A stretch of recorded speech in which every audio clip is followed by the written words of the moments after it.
Hi, everyone. Thanks for coming to today's webinar. This year for Domestic Violence Awareness Month, the partnership is focusing on bringing attention to prevention.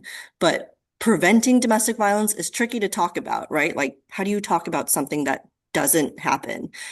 Fortunately, Berkeley Media Studies Group are experts at this, and Pam has a lot to talk about today. So without further ado, I'm going to hand it over to Pam. Great. Thank you. Hi, everybody. It's nice meeting you. My name is Pamela Mejia. I use she, her, and aya pronouns. And I am co-director and director of research at Berkeley Media Studies Group. We'll talk a little bit more about what that is, who we are in just a moment, for those of you who have not worked with us before. And I've been there for about the last 16 years. Actually, it'll be exactly 16 years in about a week. I have been researching narratives about different forms of public health and social justice issues, including domestic and family violence, and have really also focused on understanding the lessons from that research and what it means for efforts to change narratives, and support people in doing the very hard and real work that y'all are engaged in of developing messages and changing the stories we tell ourselves about ourselves when it comes to prevention. So I'm going to let me get my slideshow organized here. All right, I'm going to try to share my screen. Michelle, can you confirm for me? Can you just see my title slide? Is that Yeah, okay, perfect. All right. Well, in that case, then let me get started. Just for a little bit of context, for those of you who don't know Berkeley Media Studies Group, that is okay.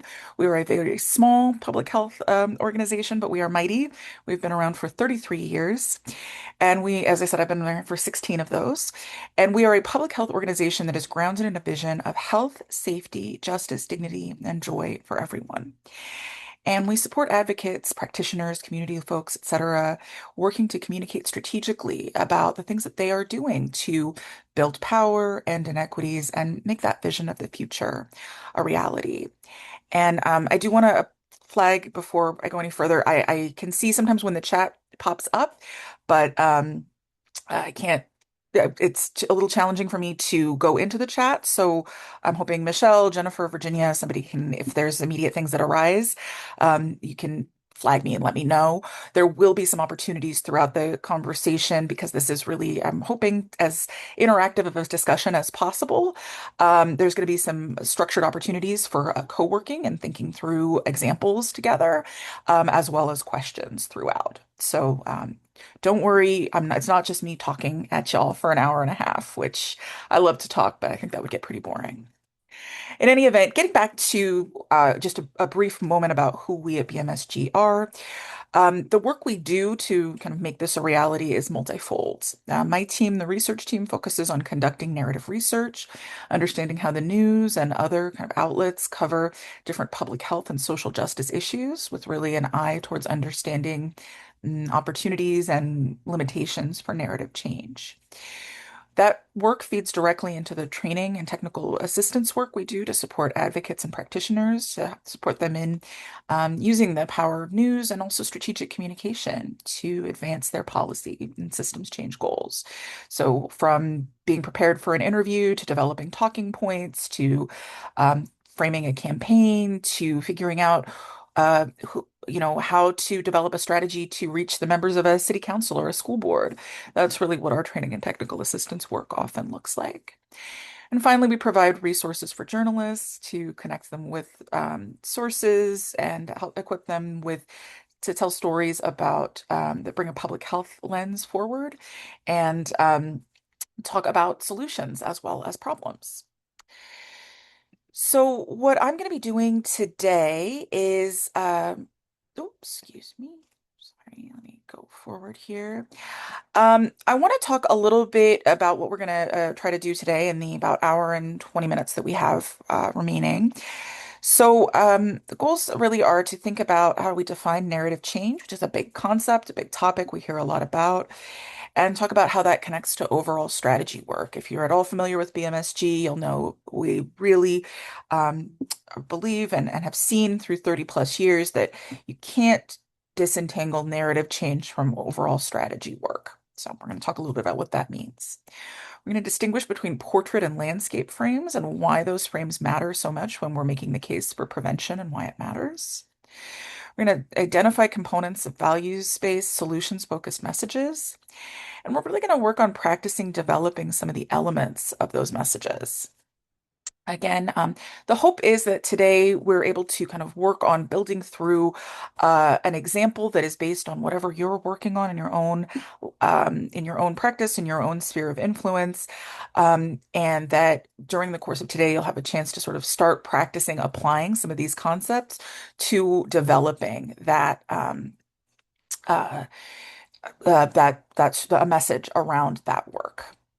Because again, a lot of these concepts can feel very big, very heady. So I think it's really helpful to have something that can ground us and give us an application, something to leave that we can kind of hold on to.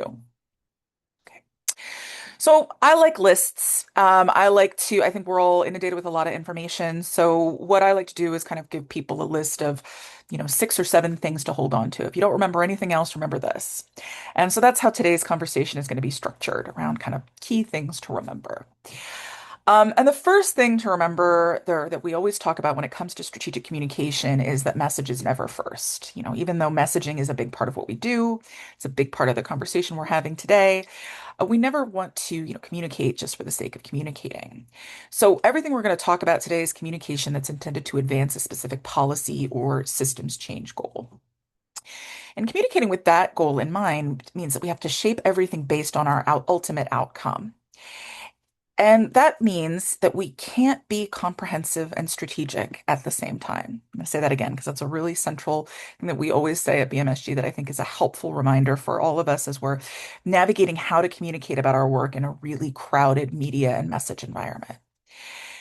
You can't be comprehensive and strategic at the same time. Or in other words, you can have it all, but you can't have it all at once. So part of the work of strategic communication, the work we do at BMSG, the work I'm privileged to get to do with many of the partners in this room in the partnership, is figuring out how we prioritize, how we develop our work and our attention and focus our work and our attention. We figure out what we want to do first, what we want to do next. And to figure that out, we're going to talk through a tool that we at BMSG recommend that's just called the layers of strategy, which is a really, really helpful tool for helping organize and prioritize work so that you can do, one thing and then the next and then the next to really advance the kind of cumulative incremental change that makes substantive long-term narrative and policy change possible. So again, the layers of strategy, and I'm going to see if I can get myself together enough to put this in the chat. Ooh, oh no, the audio is echoing. Hopefully that's a little bit better now. Well, I'll see. I have another components. So this is the layers of strategy tool that we use at BMSG. That is, again, a way to help us think through the question of, well, if we can't be comprehensive, we can't say everything, we got to be strategic. What does strategy look like for me? What do I say first? How do I build my work around that overarching goal to advance what I want to do first, and then do it again for what I want to do next, and then the thing after that, so on and so forth. So we're going to talk mostly today about the message strategy piece, but again, I think I want to just name these different levels so that you'll have an understanding of how these pieces all fit together. And again, that message is never going to be first, that all the things we talk about when we're developing our message have to flow from these other levels of strategy. Overall strategy is going to help us get really specific about our problem, the solution to that problem, who we want to reach, who can make that change, and what actions could have an influence. Media or communication strategy is going to help us figure out the best way to communicate with our target audience or the group or people that can make change. So if your target audience is a school principal, for example, it might be better to prepare to be attending a school board meeting rather than use, local media to reach them, right? So again, a lot of that is going to be dependent on who you're trying to reach towards what end. Message strategy, which is going to be the bulk of today's conversation, is how we frame and talk about an issue to make the case for the work that you want to do and the change that you want to see. And then finally, access strategy is kind of the nuts and bolts of how you cut through the noise. How do you get attention? If you're pitching to the media, how do you make your story newsworthy? How do you connect with reporters? If you're showing up at a school board meeting, who do you bring with you? What visuals do you use? You know, et cetera. So these are the different layers of strategy. They're all important. They're all outlined in the layers of strategy worksheet that I really recommend people use as an organizing thing if you're developing some communications work, especially, and it's especially helpful for things like campaign work, et cetera. Um, but we're going to really focus for the purposes of today. We're going to talk a little bit about overall strategy, but mostly we're going to zero in on that message strategy piece. Um, So overall strategy, again, just to give an example, just to give some grounding and give some context so that later examples that we're working through are going to make sense. Our overall strategy is going to direct everything else. All the decisions we make about who our messenger is, about what our message says, about what kinds of visuals we use, about how we know we've been successful, all is grounded in this concept of an overall strategy where we think through what's the problem that we want to address and what's the solution that we're advocating for? What do we want to change to make that problem resolve itself or lessen or end entirely? Who's the target or the goal audience with the power to make change? This says target. I don't love target. I come a lot from violence prevention work, so in the future I'll probably change that. So who's our key audience might be the way to think of that. Who's the person or group of people who can really affect the change that we want to see? Because again, remember, the general audience is not really, with strategic communication, is not usually our audience. We're usually trying to get to one particular person or group of people to help kind of to affect a particular sort of change. Who are the allies that can help us make the case, right? So who are the people that we can activate who might be able to help us reach um, that that goal or that key audience? And finally, what are the actions that we want to take? And again, I'm seeing oh, sorry, just checking the chat. What are the actions we want to take? Is it showing up at that school board meeting? Is it collecting signatures? Is it social media activation, etc.? So this is all very high level. I'm going to just walk through a brief example that's grounded in some work that I and folks in the partnership have done that's focused around prevention. So again, this will give some concreteness to overall strategy, to how we make some of the decisions that shape some of the ways that we then decide how to communicate, how to build our messages. It's also going to make some of the examples that we're going to use later in today's conversation make a little more sense. Oh, so let's see. Why is this not advancing the way I want it to? Okay. So here is an example that is, again, grounded in work that I and others in the room have done around an overall strategy.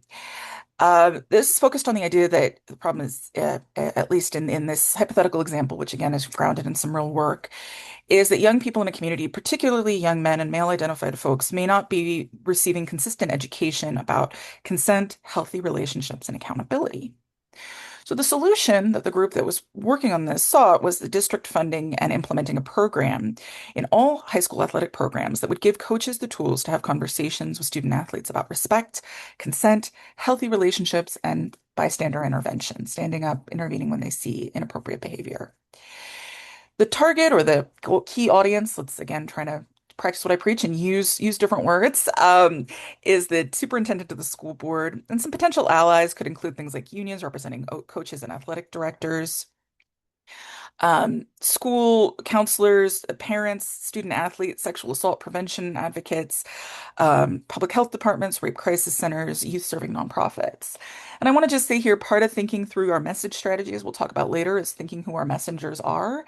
And the great thing about overall strategy is as you're thinking through who your allies are, that also can give you some really important insights into some of the messengers, some of whom might be kind of unexpected, who can help you make your case, who may be really, really powerful voices for the prevention that you want to see, prevention work you want to see.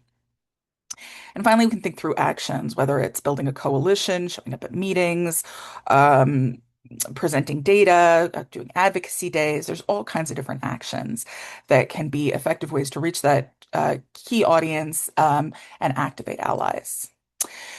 So I don't need to talk with this group about solutions. You are all working on prevention solutions every day. And so to kind of give us a grounding point for ongoing examples and kind of putting some of this into practice, I'd like to stop talking for a moment and ask people to just reflecting on kind of a solution or a strategy you're working on, maybe just jot it down. If you want to share it in the chat or say it out loud, or come off mute and share it out loud.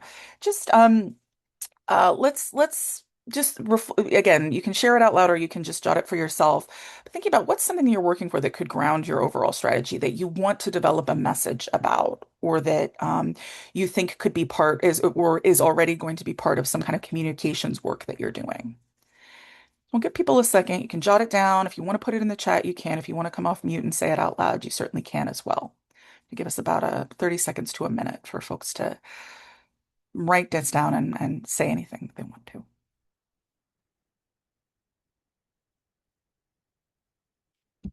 I'm gonna check the chat because I saw more trauma-informed care. Oh, prior and thank you. I'm just naming for Allison Brown. I appreciate priority audience. I really prefer I really like that. The intersection between animal abuse, pet abuse, and other forms of violence. That's incredibly important. Thank you, Elizabeth, for seeking that, for exploring that. I saw a hand raised. Does somebody want to come off mute? I can't see who it is, but I did see a hand raise.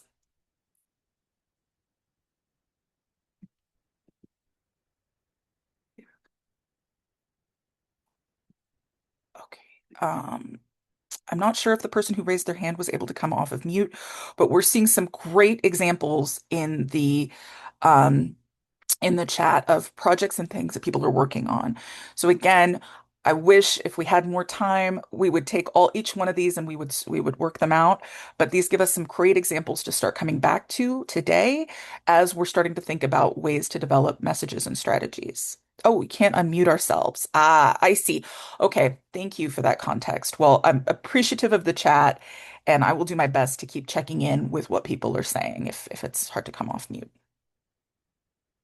Healthy relationship education into schools, investment in programs that increase economic stability. So again, really going upstream and trying to think about the social factors, the things that we may not think about when we think about what it takes to prevent violence and build the self safe and healthy communities we want and deserve.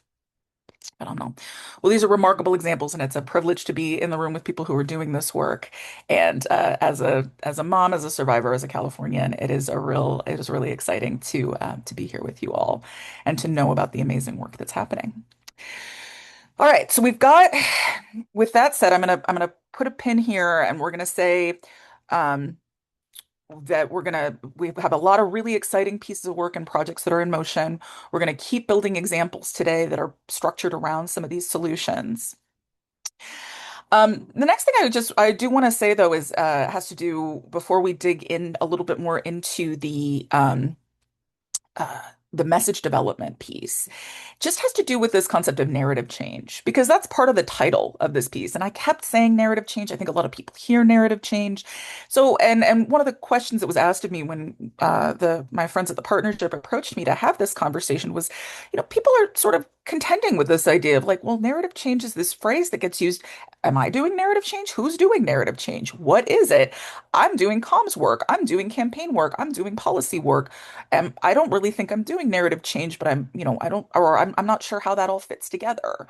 These were some of the kinds of questions and background concerns that had flagged for me. So I just wanted to say a little bit about what narratives are and what they aren't, and also kind of how they differ from and intersect with messages, stories, campaign work, etc. So for context, narrative change, as I said, it's a big term. It's a term we hear a lot, and people use it all the time. Um, and the way that we think about it at BMSG is, that I think is a helpful framework. I hope it is for others in this call as well, is that narratives hold, but they're not limited to messages and stories. So messages are how maybe, a narrative is expressed in a particular situation. And messages are messages, stories, social media posts. Those are the here and now. But the narrative, the bigger container that holds them all, that lasts a lot longer. And what this all tells us is that narratives are really reinforced and carried by repetition. All those messages, all those stories, all those posts, all those campaign slogans, media bites, whatever else, those all help reinforce an overarching narrative about the issue we care about. Um, I like metaphors, but sometimes I struggle with them. So one metaphor I'm kind of working with, I'm trying to massage a little bit at BMSG is thinking about a narrative as a bit like a community mural. Everybody's kind of contributing different parts in forms of messages, stories, campaign work, etc. And the overall narrative is kind of how they fit together. Again, it's not a perfect metaphor, but I'm working on it. Um, so I say all that to give a little bit of context for the distinction between a message and a narrative, and also how those two fit together. And I think that narrative change, I think it's important to also think about why changing those overarching narratives is important, and why all the stories and messages that add up to that narrative are so important. Why do we want to think of how to contextualize the communications work, the day-to-day practice of messaging development and strategy work in the context of narrative change? Well, I really like this quote from my friend and my colleague, Chanel Matthews, who says, narrative doesn't change the material conditions of people's lives, but it changes what they're willing to fight for. And I would add that what they see as possible. So I think that this just gives a really a helpful little glimpse into why it is that we talk so much about, why it's important to think about all of our individual campaign and strategy work in the context of this bigger story, this bigger, well, I keep saying story, this bigger narrative. I'll come back to that. This bigger narrative that helps change what people see as possible and what they see as worth fighting for and what they see as their right and responsibility to fight for and be part of. And again, and so I also wanted to name that, well, that sounds really big, right? Changing narratives. That's huge. That sounds gigantic. And in some ways it is. And the good news is that everybody in this room, everybody who's doing work to, in this case, uh, change the face of and the change the prevention landscape, whoever and wherever they are, is doing things that contribute to building an infrastructure for changing the narrative and telling a different story about domestic violence and what we do about it. Building what we call narrative infrastructure, it requires lots of different things that go, it definitely requires communication and messages and news stories and all those things. But it also requires things like research. It also requires network building and advocacy and policy work. All of these things that contribute to a different story about domestic violence and what we do about it and how we take care of each other in our communities. So, again, every communications campaign, every piece of policy work, all those things that we're doing all contribute to the larger work of changing narratives about domestic violence and prevention in California. And I just like this image because I think it illustrates the ways that all the different pieces of work that we're doing, every campaign, every social media post, all those things all fit together towards larger narrative change work. And I love examples as well. So I did want to just give a brief example that's grounded in some of the fabulous work that the friends at the California Partnership to End Domestic Violence are doing. These folks have been doing state budget advocacy that has really changed the story about what a line item in a budget means for survivors and their families, and really what it means for Californians as a whole.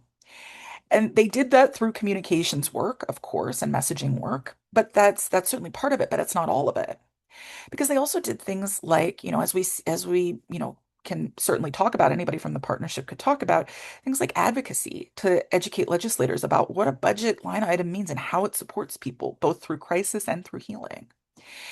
They did media interviews and shared data to highlight the consequences of what happens when services aren't funded and what happens when services and communities do get the resources that they need. They did training to provide support for survivors and built networks so that survivors could share stories in media and advocacy contexts so that audiences, including policymakers, including voters, including funders, could hear what what services really look like and why they're essential and what the stakes are. And they shepherded relationship and network building between survivors, advocates, journalists, and legislators to help create a new narrative about funding.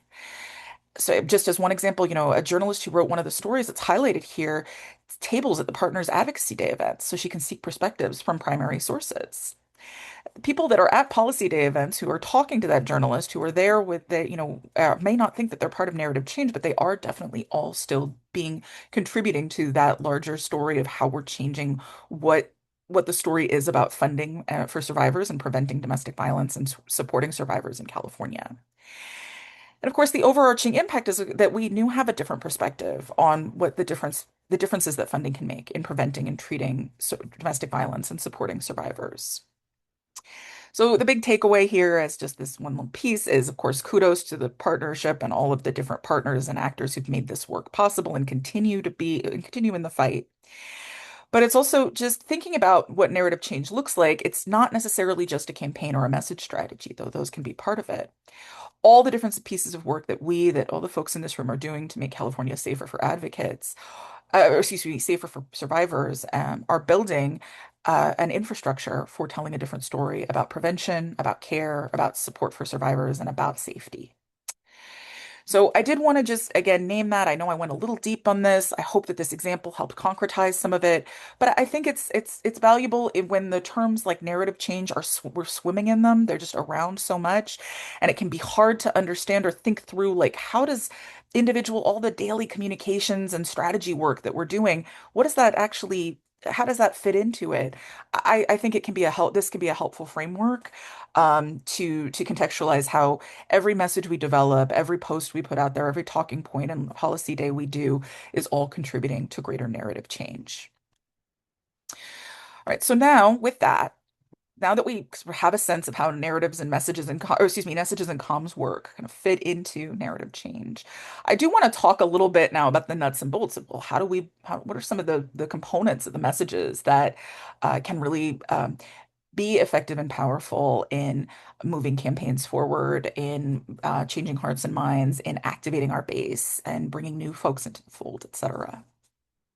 And frankly, in illustrating prevention in general, which can be a challenge, as Michelle named at the very beginning. So I want to start with, and I'm going to go into another of my, we've done two things now, right? So one, message is never first. Two, narratives are, comprised of messages and stories, but they're not just messages and stories. Let's get to our third kind of thing to remember, which is the importance of illustrating the landscape. Oh, I hope that came up. It should say illustrate. Oh, there, making the landscape visible. There was apparently an animation in there that I did not count on. So this is going to be a little bit tricky because people can't come off mute, but that's okay. I'm going to ask somebody to use in the chat to go to I'm going to go behind and ask people to tell me what they think it says behind this orange box. Somebody can just put in the chat what they think it says.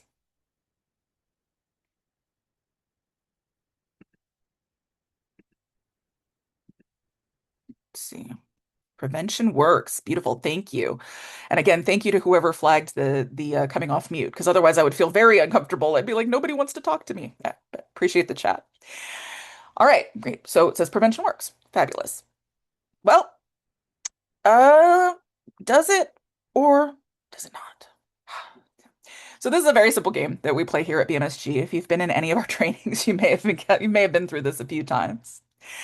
But I like this little very simple illustration because it I think it illustrates for us that there's no blank slates, that we're always making sense of the world around us by fitting information into what we already know and understand.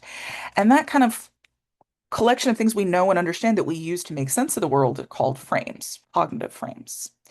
And frames are being activated all the time just by seeing a little bit of a piece of a word over an orange box, just by seeing an image, hearing a part of a word, hearing a phrase, etc. And sometimes frames help us fill in accurate information, right? Sometimes frames help us make sense of things, and they help us again get the accurate next step. But sometimes frames can help us fill in information in ways that are not accurate, or they can take us down a path that's a little different from where we thought we were going to go. As in this case, right? We saw what we thought we saw something, we filled in the information, and it turned out that that frame that was activated was a little bit askew from reality or from what is accurate.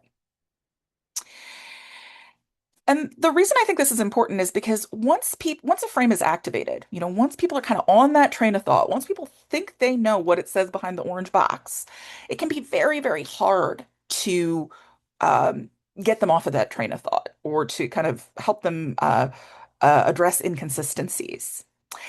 And when it comes to gender-based violence in general, in particular, the many of the default frames, the frames people hold that are so easily activated, those aren't necessarily the ones that help us make the case for prevention, right? We know that overwhelmingly, the frames that tend to get activated for people that kick in automatically in America, if nothing else is activated, is the idea of personal responsibility and blame. The idea that if you, I'm sorry, I'm just seeing the chat blow up, so I want to make sure I'm not missing. Thank you. Andrew Seiko, you caught me. I'm sorry. It is a little bit of a trap. It's a game. Uh, it was a trap. I'm so sorry. You caught me out. Um, in any event, so to come back to it, right? So thinking about again our orange box, the frames that get activated, some of the ways that frames can take us in accurate or sometimes inaccurate directions. The frame that tends to kick in for Americans is the idea of individual responsibility. The idea that if you succeed, it's because you worked hard and you made good choices, and or you're just a uniquely great person, and that or have with a strong character. And conversely, the idea that if something bad happens or you fail, it's because you made bad choices or you are uniquely, there's something uniquely weak or wrong with your character. And that's a really dominant frame that tends to get activated in a lot of different contexts, no matter what issue area we're talking about. But it's especially pervasive, as we'll talk about in just a moment, when it comes to gender-based violence. The idea of personal blame, the idea that this is that this is all about just people making bad or good choices and staying in bad or good relationships. And it's a very isolated uh, issue solely of personal behavior and personal choice, totally divorced from other things. That's kind of what tends to get activated for people when they're thinking about gender-based violence when they're not presented with any other alternatives. So, for example, and I'm just going to assert that I know this is an unpopular phrase, but just as a kind of a trigger or content warning, there is some reference to sexual assault on the next slide. One of the things that we know, for example, is that if we offer data like, well, 1 in 5 women will experience sexual assault during their lifetime, what many people may hear because of that default frame that gets activated is, well, women are victims, people are putting themselves in bad situations, people are unable to defend themselves, etc. Many of the stories and messages that surround us can again activate that default frame and make us jump right to personal responsibility, to blame, and that can make it harder to see the possibilities of prevention and of community level action to support survivors, promote healing. We know, in fact, for research that mine and others, people's, that most of the stories and the messages that surround us tend to activate that default frame. And that's because they operate a little bit like portraits. They zero in and they tell us a lot about one person or one incident. So put another way, portrait stories, those stories we've all seen and heard, those messages we all experience that just focus in on like one person, one couple, one family, one isolated incident of crime, for instance. Those tend to activate the default frame. And that's the majority of stories we see about any kind of issues, mostly 80%. But far less often do we see stories that embed those portraits in a larger frame, that bring in some of the context. They bring in what we might call the landscape. They help us see the broader world in which domestic violence happens and also in which prevention is possible.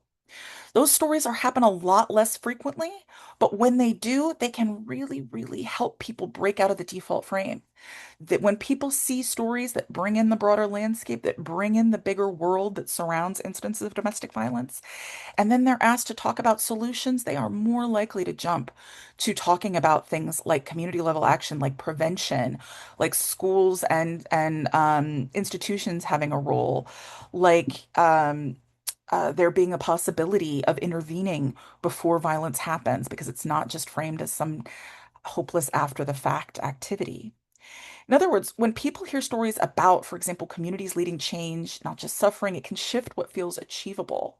And stories that leave room to talk about resilience and solutions, they help people kind of envision something different about the future, or at least see that there's a possibility of a solution or of a different future, of a solution that could bring in some of the different kinds of systemic work we're talking about, of bringing in school districts, of bringing in communities, of bringing in business communities, etc.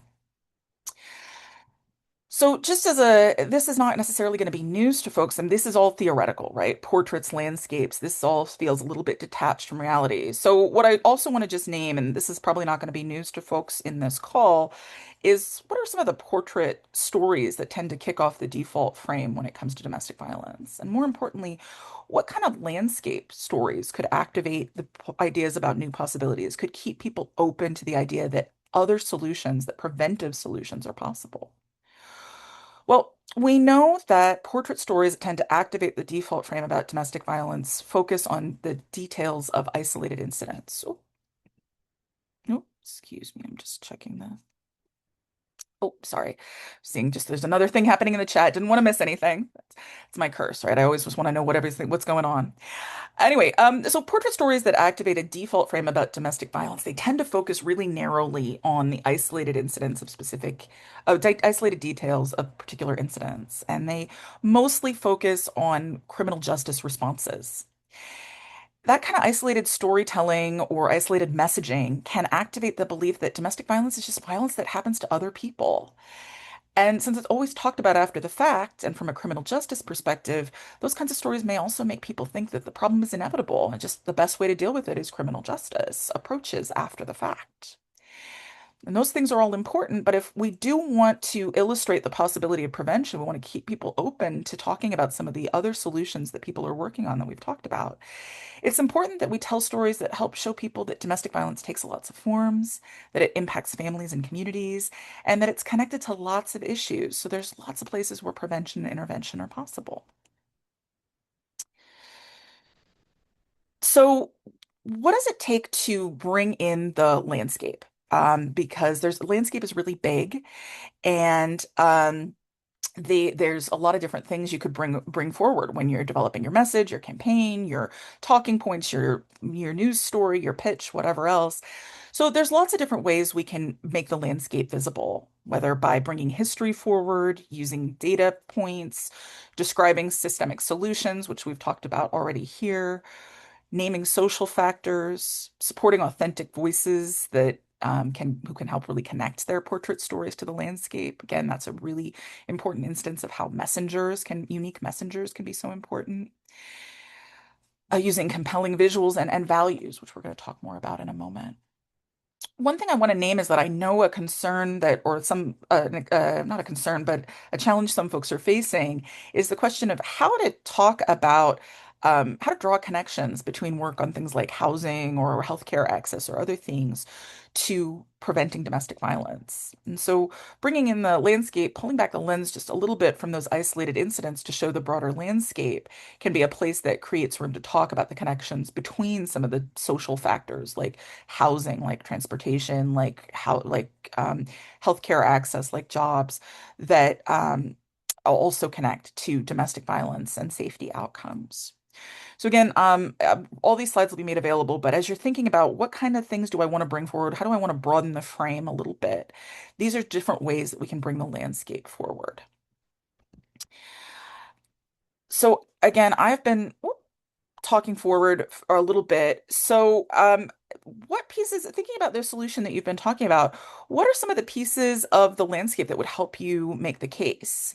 And is there specific kinds of data or information you need? I was thinking about some of the solutions that we saw around things like pet violence, about things like healthy relationships education. So, what are some of the, if people want to share in the chat, just thinking about what are some of the ways you could bring the landscape forward to illustrate why the solutions you're looking for, you're working towards are so important. And what kinds of data or information might you need to help bring that piece of the landscape to the forefront? And I'll give people a moment to reflect in the chat. And I know this is a lot of information as well. So yes, there's no such thing as a perfect victim survivor. Amazing. A great, great point from Elizabeth here in the chat. That portrait framing can keep the focus so much on individual behavior that it continues to perpetuate the idea that there is such a thing as a perfect survivor or that there is a perfect victim. And again, our landscape, again, I think broaden it out. We want to talk more, we want to bridge away, move away from that. the context that much of our data around IPV and femicide is incomplete for various reasons. Youth in the program sharing how their experiences in the group program impacts them. This is phenomenal. Stories about real people in the community from different backgrounds show that anyone can be a victim. Okay, so this is again getting to that idea. There's no perfect victim. We need to be able to have stories that can come forward to make more visible the breadth and depth of domestic violence. What other organizations and systems are experiencing that intersects with underfunded victim services? So some of that data around the fact that there are real deficits in the ways that programs are funded to take care to support survivors. When a again, structural restrictions can keep that's a great piece of the landscape, right? Very, very challenging to see. If everything is focused on individual behaviors, why didn't this person leave? Why didn't this person make that decision? It can be much, much harder to see the systemic barriers from the legal system to housing to childcare, et cetera, that make it really difficult for those choices for to get that support and make those decisions. Fabulous work. And again, I know it's just me talking, but I feel like I'm having a great conversation with people just through the chat. So very, very appreciative of the robustness of this conversation. This is obviously a group that is very, very well equipped to be thinking about landscape and thinking about the pieces of data to bring forward that can really help underscore why the work that y'all are doing is, what it looks like and why it changes outcomes. Okay. So I'm going to keep moving forward, but again, let's keep the chat is really robust and we can keep moving forward with it. And I think there's a lot here. Again, I'll make these slides, the recording and the chat, if it's helpful to people, available after this session so that people can keep coming back to it. And I will also add, I know it's hard to get feedback and things in a space like this. I'll be making my contact information available at the end as well. So if people do want to reach out to me and have kind of conversations about message development, workshopping things, kind of bouncing ideas off, etc. I'll be making that information available because I think these are really important conversations to have and places to get our hands dirty and really practice together. All right, so now we're at 3 of our 6 things. So let's go to our fourth. What's the fourth thing to remember? This is not, I think, in my experience working with domestic violence prevention folks, it is not hard to talk about values, but I want to name it anyway. So, an effective message goes beyond facts and figures to connect with people at the level of the deeply held values they hold, so the principles, the standards that guide how they think the world should work. We know, in fact, that values are actually what motivate people to act. Most research suggests that people make a lot of their decisions based on values, not on facts, and then they kind of backfill the facts, so they select the facts to help them justify the choice they've already made based on that gut instinct. When we don't include values, we decrease the possibility or we limit the possibility that our audience is going to build a connection, is going to stay open to hearing what we have to say, is going to build a connection, is going to stay open to what we want to talk about, especially if we're talking about something that is as kind of hard for people to get their minds around as preventing domestic violence, preventing gender-based violence. So making sure that values are always part of our messages, always part of our communication work is central to broad to illustrating the landscape, building effective messages, and ultimately, towards doing that narrative change work that we talked about, changing the stories that we tell ourselves about ourselves. Some of the values that over the years, none of these are going to be surprising to folks, but I do like to lift them up. I find sometimes that people find it really validating to sort of see this reflected back. A lot of the research that I and others in the communicating about domestic violence space have done suggests that some of the most powerful values that resonate with people when they're hearing about preventing domestic violence are things like safety, the idea that we all deserve to feel safe in our relationships, our family, and our friend groups. A kind of a unique value that can be really resonant in talking about prevention is this idea of progress and possibility. That the idea that domestic violence is preventable, that we have seen evidence of it, we know things that work. And at least in California, which again is, I know, very specific, California can lead the way. California has been a leader in many spaces before and can be and is in here as well. Progress and possibility, I'll just say, has been, in my experience of over the last 16 years, one of the values that tends to resonate most strongly with folks who are in charge of budgets, audiences that are thinking about things like financial stewardship, etc. Just naming that out loud. A third value that tends to be pretty resonant talking about prevention is the idea of community, that, domestic violence is not an isolated, is not something that happens in isolation. It's people are not alone in confronting it, that there is a community that works together, that people have a community behind them working to keep them and their families and loved ones safe. These are not the only values. These are just a few that have really risen to the top over, again, the 16 years I've been working in domestic violence prevention messaging spaces that tend to be very, very powerful, very resonant, particularly with different audiences who are who are in the process of being activated to think of prevention as possible and as something that they can be a part of. So as I said, when I work with my one of my favorite things about working with prevention advocates is it's not these this is a group that tends to be very attuned to their values. So just for this group, I'd love to ask here, what are some of the values that most resonate with you, that you tend to use in your communications work, or just that motivate you, that you really want to make sure ground the communications that you're doing right now?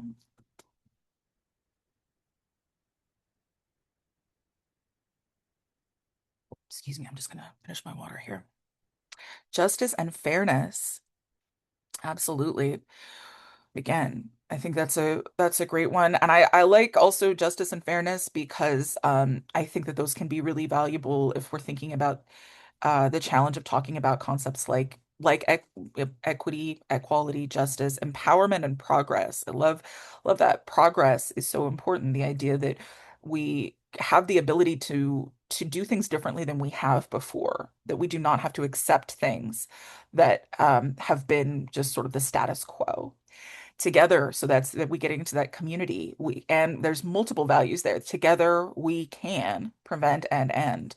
So we've already got multiple values evoked there.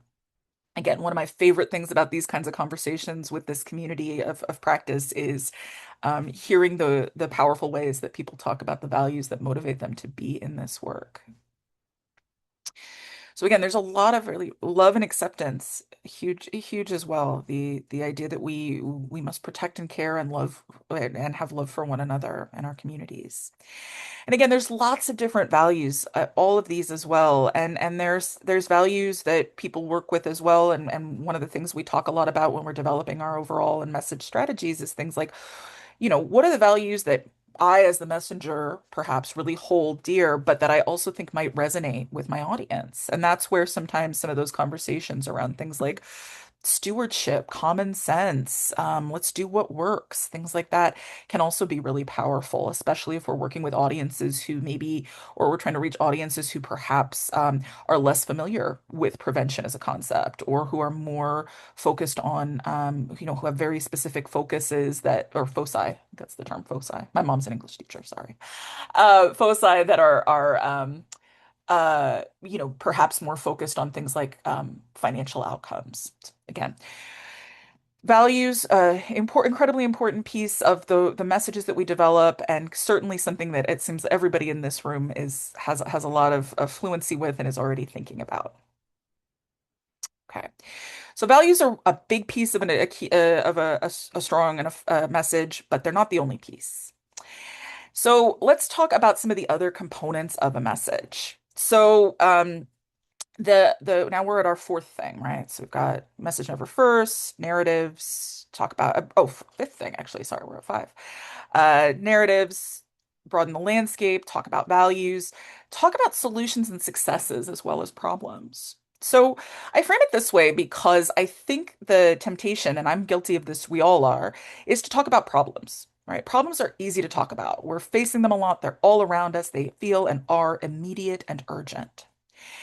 And what that does mean, though, in practice is that often when people are asked, especially people who know a lot about an issue, who care passionately about an issue, are deeply involved in the work, if they're given an opportunity to talk about that issue, they jump right into talking about the problem and they don't necessarily talk about anything else. And unfortunately, we know that that doesn't necessarily lead to audiences staying as open and receptive to talking about prevention, to talking about the possibility of change, to talking about the possibility of what it takes to resolve that problem.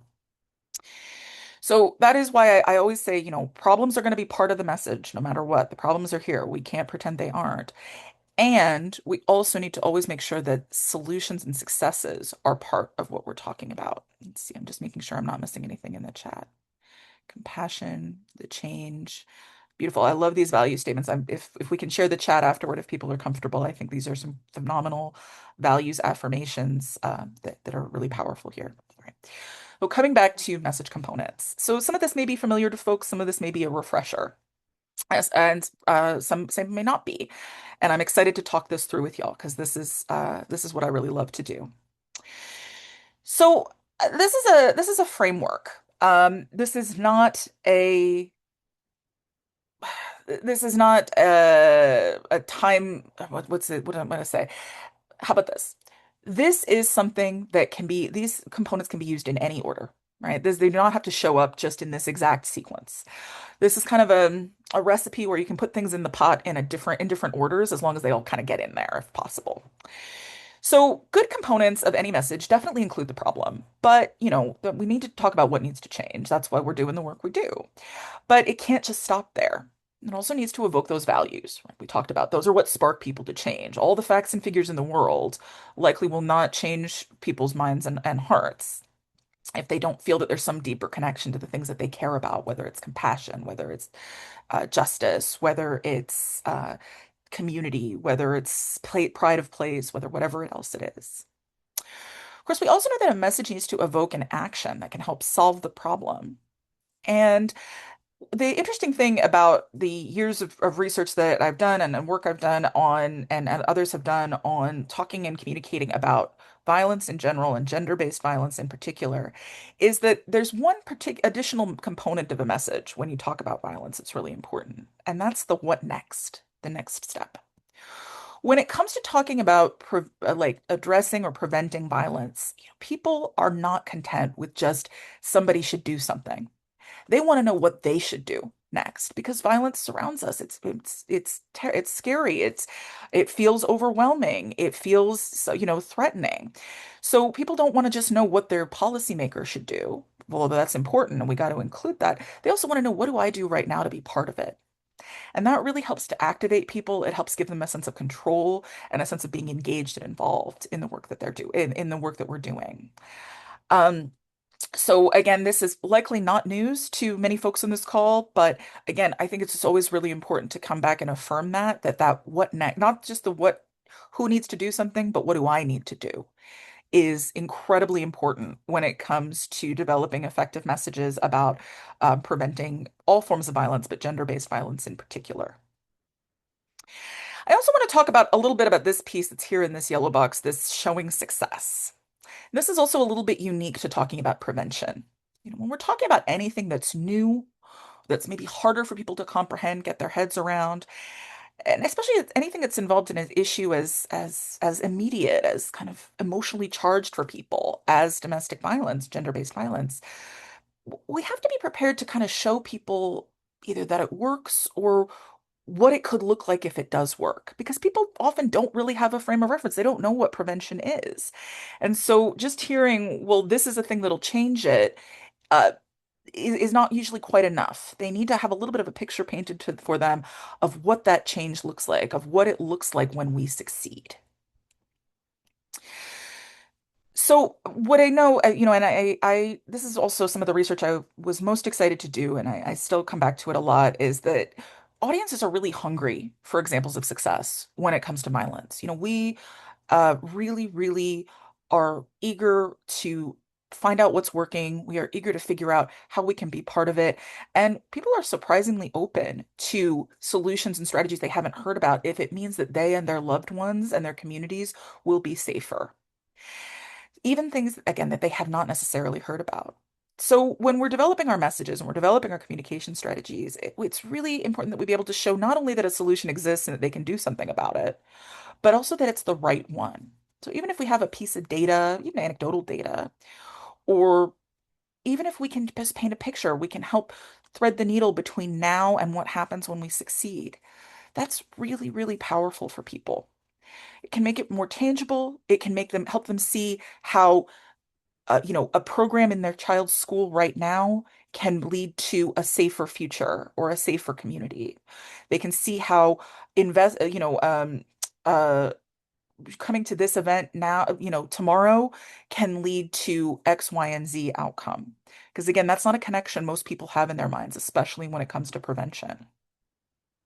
If we can help them see, if we can make it tangible what happens when we succeed or why it is that this thing that we're talking about helps get us closer to the safety that we all want, then they're going to be more likely to keep themselves open to hearing what comes next and having another conversation or continuing the conversation about a prevention strategy. And the measures of success, whether, we're pointing to data or illustrating a picture of what success could look like, those don't have to be dramatic, right? They actually might not be. They might be very small. They might be, more people will feel empowered to do this. More young people will have this skill set. More people in our community will be able to do these things. What we actually found out, which I always found really interesting from the research that I was able to do, is that in fact, those more grounded examples of success feel more real to people. When you're trying to, big dramatic measures of success can feel really disconnected from people's lives. And they maybe can even make people feel like, well, that doesn't sound like a real thing. That's not a real solution. You can't get all the way there just from some small thing, from this. That we can't change a whole culture of violence through X, Y, or Z. Maybe not, but we can change this thing.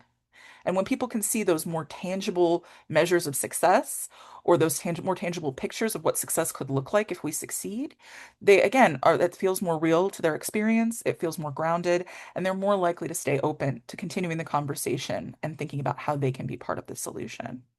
We can help people in this way see that prevention is not only possible, but they can be part of it. Okay, again, this is all very hypothetical, theoretical. So let's talk about, some examples.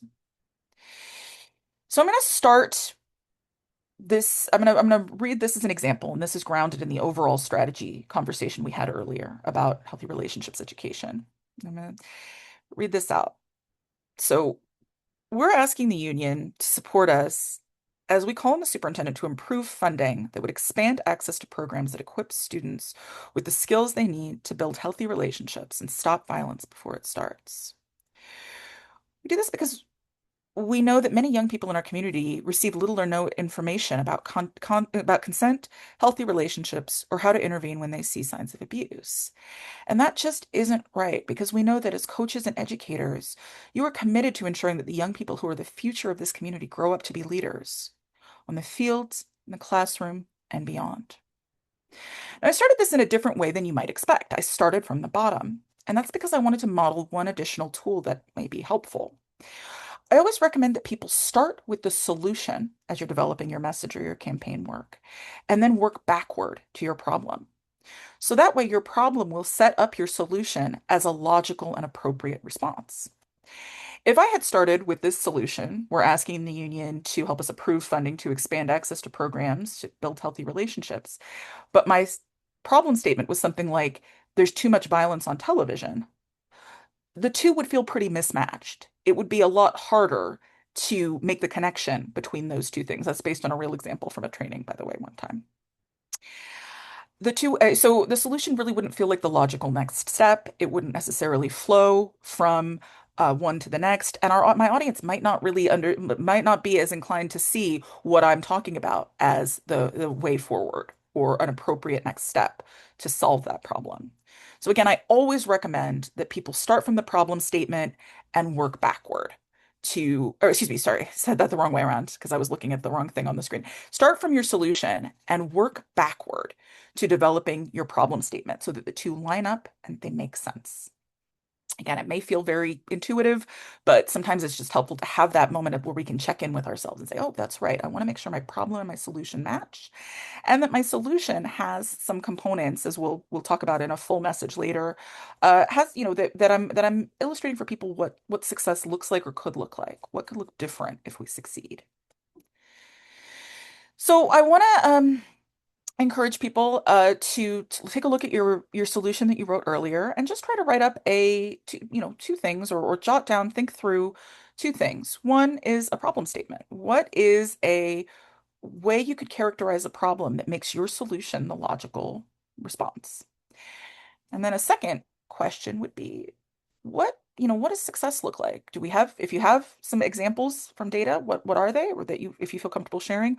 Or if not, what could success look like, right? What would be different in your community if this program or this policy or this endeavor succeeded? Again, I want to give people a minute or two to kind of jot things down, write them out, or think them through. If you would like to share them in the chat, please feel free. But I also know that sometimes that can be an intimidating ask.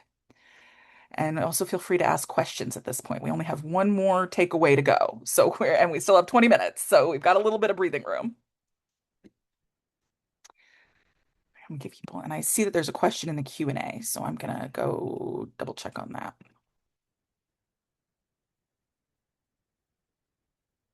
Okay, that is a great question. I will think about that.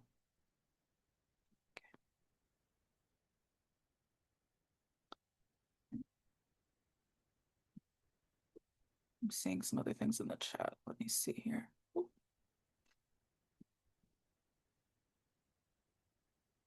Okay.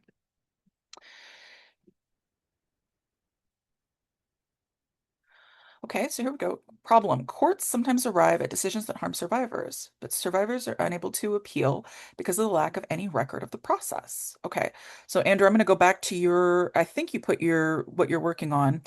Audio recordings of lower court proceedings should be made available in civil court cases when court reporters are not available. Beautiful. One flows exactly from the next.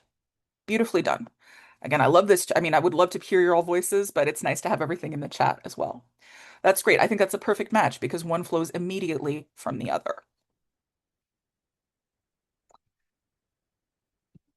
Anybody else? And thank you, Andrew, for I know that's a you're braver than I have been in trainings when people ask me to share things. I'm like, I'm not doing that. So I appreciate you stepping up and for with a phenomenal example.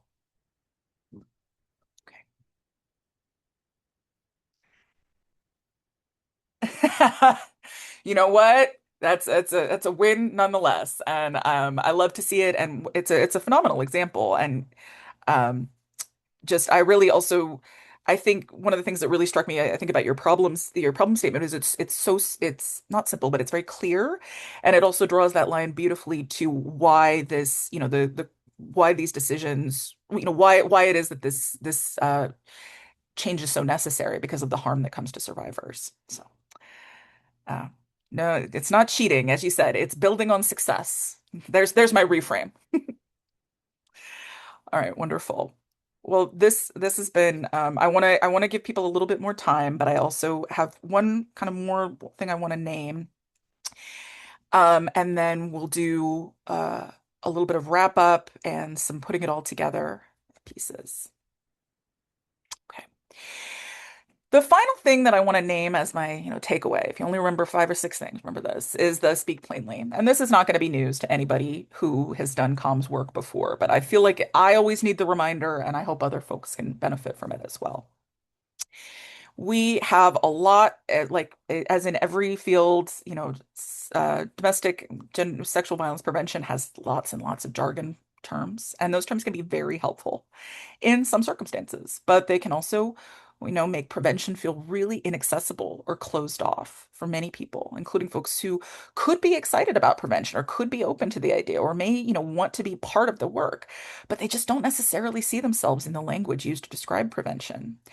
An example that I always think of from my own work in a related area of sexual harassment, abuse, and assault prevention work is being in a message testing conversation, a focus group conversation where the term toxic masculinity was used and we had a really robust conversation with some of the young men and male identified people in the room who talked about, well, absolutely, I want to be a force for good on my campus. I want to be, stand up when with my frat brothers and my friends and my friends and classmates. But toxic masculinity, it doesn't connect with me at all. That makes me feel marginalized. That makes me feel hurt. That makes me feel pushed away. Why would I be part of a conversation that thinks I'm toxic? Again, that's a long conversation. I could get into it another time, but it was a really interesting example of the way that a phrase, a term that in some, has its uses, it has its context where it is, appropriate and appreciated, really ended up closing the door to engagement with prevention for folks, for some young people who felt otherwise would have felt very, very engaged in the work. So really, we always encourage people when possible, even if it takes more words, to try and describe concepts in plain language and to show, not tell. And one of the ways that we use at BMSG, one of the terms we use at BMSG that may be a helpful reminder, that's one I always hold with myself. I even have a little post-it note by my computer that says it, is don't say furniture if you can say chair. And hey, if you can say ergonomic chair or comfy chair, even better, right? The more specific and detailed you can get, the more likely you are for people to be able to see past the terms that may be alienating or confusing to them to the crux of what you're doing and why it matters. Again, that's especially important. We're talking about something like prevention, which we know people are hungry for, but also feel kind of disconnected from, confused about. What does that mean? What is prevention? How do you prevent something like violence that seems so embedded in daily life? Um, Again, that may be a term that doesn't feel as meaningful or as connected to people as, you know, helping young people learn how to be in healthy relationships or other examples. Again, sometimes takes more words, but in general is a way to keep the door open or widen the tent or whatever kind of metaphor you want to use for helping more people stay more engaged with the work that you're trying to do and seeing themselves in it. So these are just a couple of examples. These are from projects that I and others have worked on over the years, thinking about how we break down some of the maybe the jargon or the insider language. My husband's a big baseball fan, so we always joke about inside baseball, right? So the inside baseball language of ways to break that down. So again, even if you use a few more words, flexible language can be really, really helpful with so here's an example. We need, flexible funding streams. That's kind of more maybe on the insider side. Whereas plain language might be something like we need funding that allows service providers to provide assistance for any housing need, from hotel nights, moving fees, and utility deposits. Again, a few more words, but more people can kind of contend with what that means and why it matters and see the logic and the value of it. Again, there's places where flexible funding streams will be the right term, grant reports, et cetera. That's totally fine. But again, if we're trying to think about uh, you know, sharing messages with audiences, with broader audiences that we want to, and potential allies that we want to be engaged in our work, that plain language, even with more words, can be really, really helpful in helping people see themselves in it. Another example comes from some work we've done in the gun violence or in the firearm injury and fatality prevention movement. So, kind of a more insider term is something like a gun violence restraining order, which is also called a DVRO or TRO EPO in other contexts. But it could also be called a policy to remove guns in situations where someone poses a danger to themselves or others. Again, GVRO is maybe the right term if we're in a space of practitioners and grant reports or funding or whatever. We have character limits, things like that. But again, if we can use that plainer language, if we can say chair, not furniture, so much the better. So, what I want to do now is I want to show an example of kind of putting it all together. And then I want to give a little bit of space for people to try and take a swing at it, right? Maybe do a little practice if we can. If people want to share, wonderful. If not, that's completely fine. We can use the time for question and answer. Then I'm going to share like the last, the big six, the six things to remember, and I'll share my contact information and we can hopefully wrap up at good times so folks can get on with their days. So this is an example of putting it all together. And I'll say I don't love this color scheme, but I'm told that it's helpful for visual acuity. So forgive me for that. So this is a sample message we put together. It's based on some of the work that we had done on the healthy relationships education. And I'll walk through it. You can see where the different pieces are. And as you'll notice, like I said, we can put things in any order that we want, right? But often leading with values can be helpful because, again, it can keep people open to hearing more about what comes next and kind of keep people from maybe shutting down immediately at there's an influx of data coming at them. So again, this is the message based on that overall strategy that we shared earlier, and I'll go through it. I'm trying to read it on my screen. So we love our community, and we want the young people who represent its future to grow up in environments that teach respect, responsibility, and healthy relationships. As coaches and educators, you play a critical role in helping young people become leaders on the field, in the classroom, and beyond. In last year's pilot program, we saw that the program gave coaches and other school staff the tools to have conversations with student athletes about respect, consent, healthy relationships, and standing up when they see harmful behavior. That's important because the truth is that too many young people receive little or no education about consent, healthy masculinity, or how to intervene when they witness harassment or abuse. Without consistent prevention programs and dedicated funding, schools miss opportunities to address harmful behaviors early and create safer environments for students. If we expand the program, more young people in our community will have the skills they need to build healthy relationships and prevent violence before it starts. That's why we're asking the union to support us as we call on the district to approve funding that would expand access to X and help young people build confidence, look out for one another, and make safe and healthy relationships the norms. Um, so this is again a sample message. It's based on real world work, and it does bring together some of the different components that we've talked about. I will of course make these slides available and the template available. Any of the language is free for use. Um, but I do want to say a couple of things. So one, you'll see that visioning and success looks different ways, right? So if you have data, that's great to bring it forward, but even just painting that picture of what happens when we succeed can be really powerful.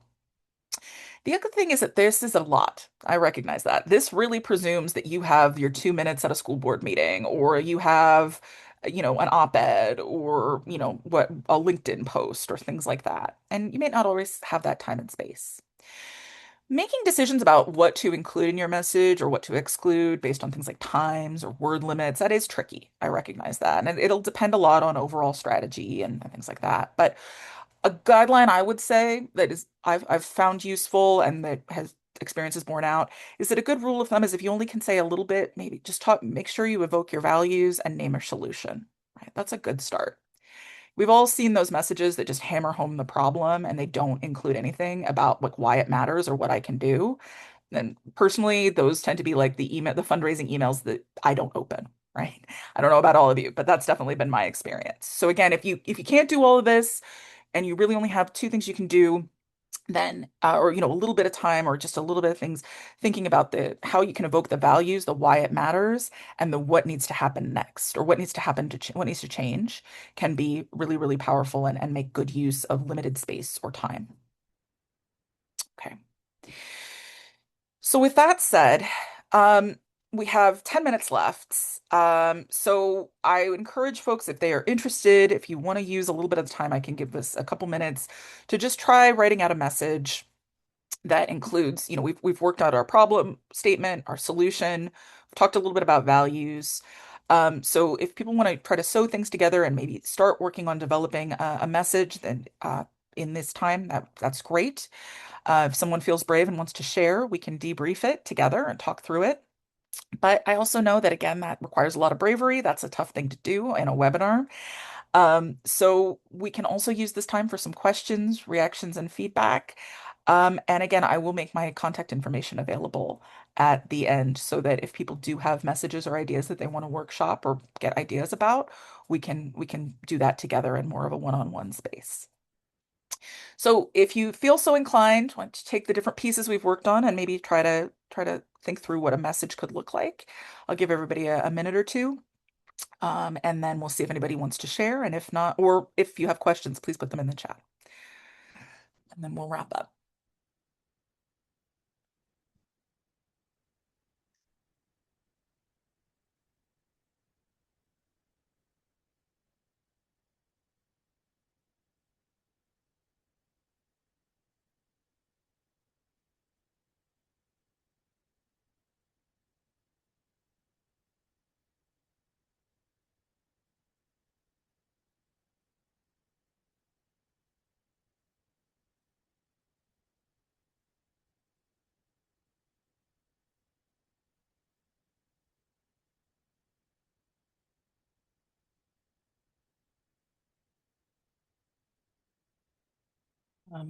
While we're doing that, I'm going to answer a question that came through in the Q&A. Do you think there's an effective percentage between spelling out the negative stakes of something and the positive value associated with taking action? Excuse me. That is a great question.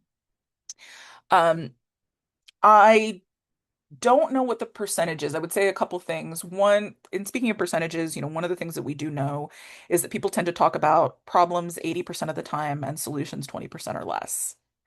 Um, I usually tell people it's a lot to try to flip those numbers. So if you can even just get to 50-50%, where you're talking about the problem as often as you're talking about the solution, that's a good way to flip that and keep uh the negative framing from so overwhelming that it's hard for people to get to a so why should I what can I possibly do? And the solution side. That's one thing I would say. I would say the other piece of it is maybe to that question. Um, I don't have a specific number, but I would say that the critical piece of it is ensuring that the negative consequences and the negative outcomes aren't the only piece of the message, which again does tend to, is a pattern that we see a lot of times, not just in domestic violence work, but in lots of different disciplines where the people get hammered, hammered, hammered, hammered home with, 80% of this terrible, terrible, terrible stuff. And then there's a little bit of, and so if you sign this petition, that'll make it better, right? And there, if we don't kind of make those connections for people of like why the solution is the right one, giving some airspace to the solution so people can actually think about it and see and talk about it, and also talking about the values, the why it matters, and building some connection with people so that they see themselves in it rather than feel like they're just sort of being bombarded with data. Those are all, I think, powerful. Those we know to be powerful ways to kind of help uh, people stay active and stay motivated, even when we have to share challenging or difficult data with them. I'm not sure if that answered your question. It was a great one. So, um,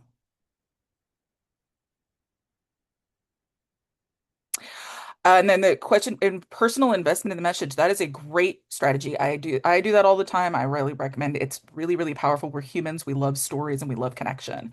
So if you are the messenger and your audience is, uh you feel your audience is going to resonate with that, and I would say absolutely go ahead with that.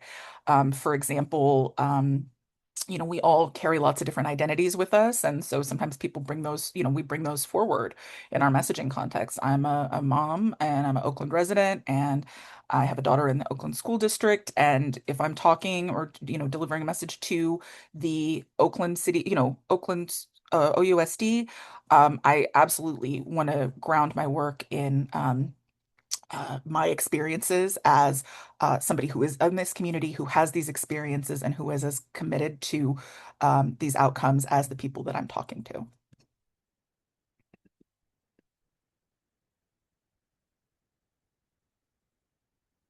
Oh, thank you, Whitney. I was going to talk about the social factors and root causes, verbiage like unchecked mail. Yes.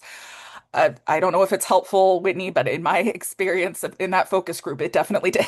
So I think, and I'm excited to talk about this. Please do feel free to reach out to me. We did, and I'm continuing to do a lot of thinking about, how we talk about things like gender roles and gender assumptions and the impacts that those have, and how we can talk about them in a way that uh, leaves the door open for people to continue the conversation rather than feel very put off or offended. And in that context, I will say one thing that we did learn was when we talked, it was a little, we couldn't quite get a great snappy phrase, but in that context, when we did talk with folks about, well, like kind of like harmful assumptions about what it means to be a man, that hurts everybody.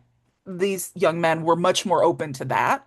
This was kind of at the dawn of some of the I think it's called the manosphere conversation. So that was a place where we had a little bit more leeway that we did not, and we were able to really have some important conversations that I think had the conversation stayed with toxic masculinity, we would not have had. Okay, well, we are at time, or almost at time. So the last thing I want to do is I said I love my lists. So If you only remember a couple things that girl with the glasses who talks a lot said to you, I would I would try to remember these things, right? So determine your overall strategy because our message is never first. It's all about this is all in the service of the change we want to affect. Narratives change over time and they're through coordination across silos and through repetition, and they're carried by but not limited to stories and messages. We're all doing narrative change work all the time. Make the landscape visible to help people break out of that personal responsibility. It's all on you, perfect victim frame. Be sure to name our values because that's what motivates people into action.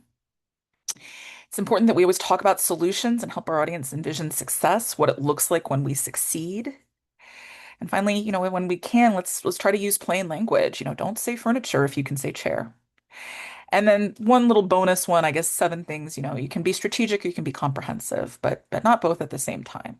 We can have it all, but not all at once. And so it's all about picking out what we want to do first, next, and onward to build towards the change in the world that we want to see and we want and deserve to live in. So with that said, here's my contact information. Please don't hesitate to reach out. I love, as you can tell, talking about this, working on this, being in space with people who are tackling these hard issues. As I said, as a mom, as a Californian, as a survivor, as a person in this field, it is a privilege and an honor to be even a small part of the work y'all are doing. And thank you for it.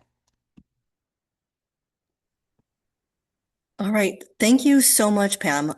I love every time you talk and I get so many ideas. And I have a whole like sheet of ideas that I have going on the side of this. Um, thank you everyone for coming. After this, we will send out a email with the recording, all the resources and stuff that Pam showed here. And then once you close this, there will be an evaluation form after this webinar. So please fill out the evaluation form. And next month, for the Prevention Peer Network and the Comms Learning Network, we will be having a discussion on what we're all working on for DVAM and like brainstorming ideas and talking about what we're doing. And that will be on August 27th. So be on the lookout for that. And thank you all for coming. Thank you so much for having me. It was great.